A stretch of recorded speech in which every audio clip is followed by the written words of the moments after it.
खबर उत्तर प्रदेश के गोंडा जिले से है, जहां गोंडा सदर तहसील परिसर में वकीलों ने जमकर काटा हंगामा। वहीं जिला अधिकारी के गाड़ी के सामने भी लेटकर किया प्रदर्शन।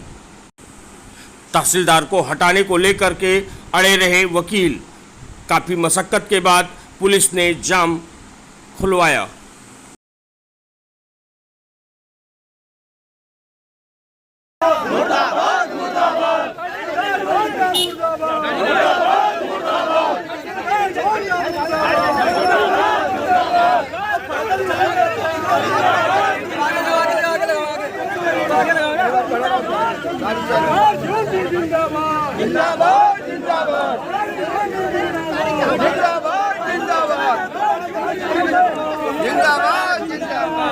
आगे खड़ा करा लो इसको आगे।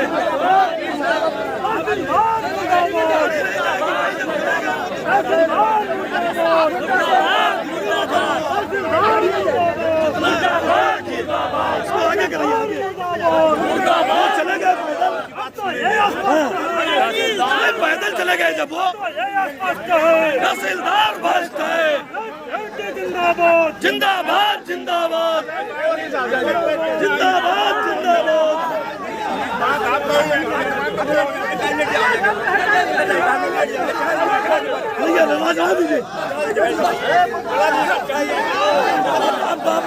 पैदा कीजिए पुलिस के बल पर यह तहसील,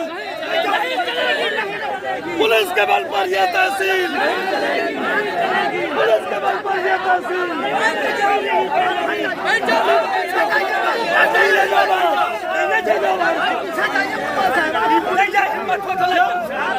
चले गए डीएम, तब आप लोग क्या कमा रहे हो?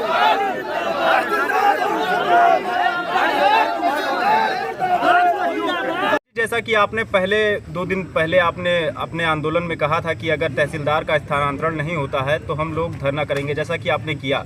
अगर अभी भी नहीं होता है उनका स्थानांतरण या आपकी मांगे पूरी नहीं होती हैं तो आपका अगला कदम क्या रहेगा? देखिए, बेईमानी की जड़ बड़ी गहरी होती है जी। बेईमानों की जड़ बड़ी गहरी होती है और उस गहराई की जड़ को तोड़ने के लिए समय लगता है। आंदोलन आंदोलन है और आंदोलन हमेशा गांधी जी के विचार पर सत्य का आग्रह करता है। हम बुराई की जड़ पर प्रहार करते रहेंगे। हम ये मानते हैं कि बुराई की जड़ पर अगर हम प्रहार करते रहेंगे तो एक न एक दिन दरार आई जाएगी। बेईमानी के संरक्षण की दीवारें बहुत मजबूत होती हैं। आप उनके लिए, चाहे वो गांव की बेईमानी हो तो बड़े बड़े माफिया उनके सामने खड़े रहते हैं, अधिकारी की बेईमानी हो तो प्रशासन तंत्र उनके सामने खड़ा रहता है।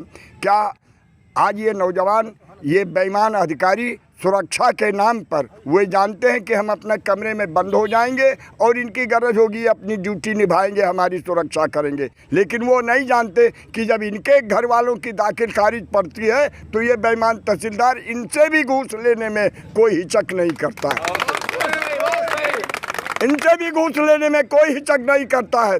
ऐसे कमिश्नरी के आंदोलन में जब कमिश्नर भार्गव था तो डीएम साहब यही कहा करते थे कि ये तो कमरे में कैद हो जाते हैं और सुरक्षा के नाम पर हमको झेलना पड़ता है, नौकरी हमारी खतरे में जाती है और ये बेईमानी ये अधिकारी करते हैं। इसलिए इनकी ड्यूटी है, ये निभा रहे हैं। ये भी हमारे परिवार के हैं। हमारा ये आंदोलन गांधीवादी तरीके से, हम डॉक्टर लोहिया के अनुयायी हैं कि हाथ हमारे नहीं उठेंगे, हमला चाहे जैसा हो।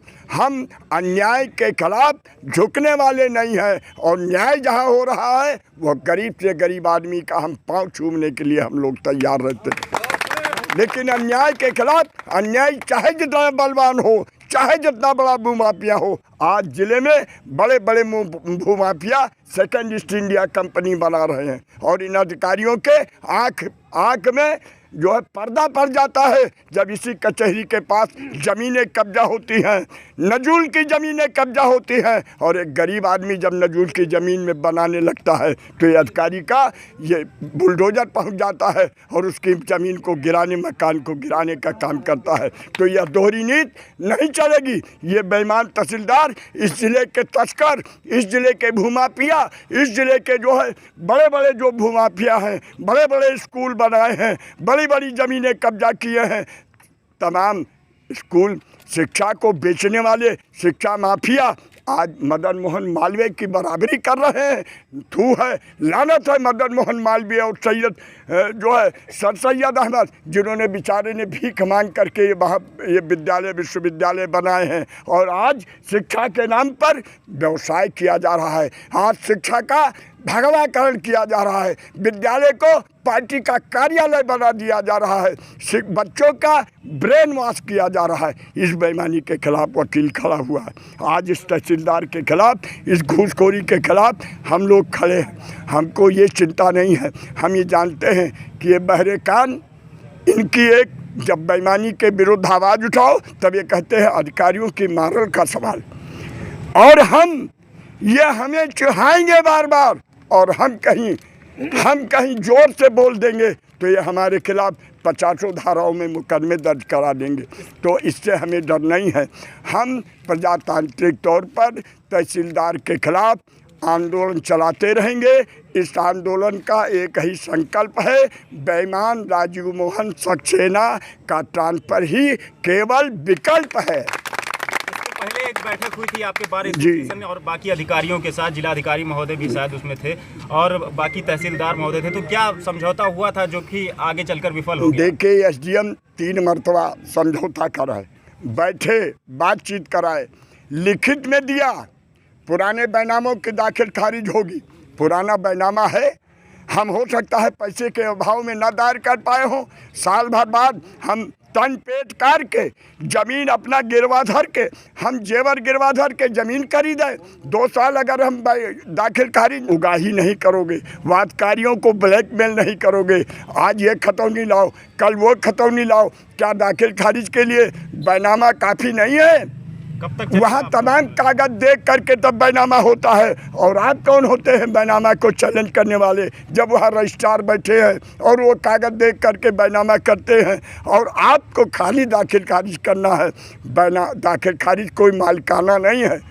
दाखिल खारिज केवल माल गुजारी के लिए खतौनी पे नाम चढ़ता है। और ये तहसीलदार मालूम पड़ता है कि हमको मालिक बना रहा है ज़मीन की, और ज़मीन की कीमत देख करके दाम वसूल करने का काम करता है। कहता है ये ज़मीन 10 लाख की है, हमको 1 लाख रुपया दीजिए।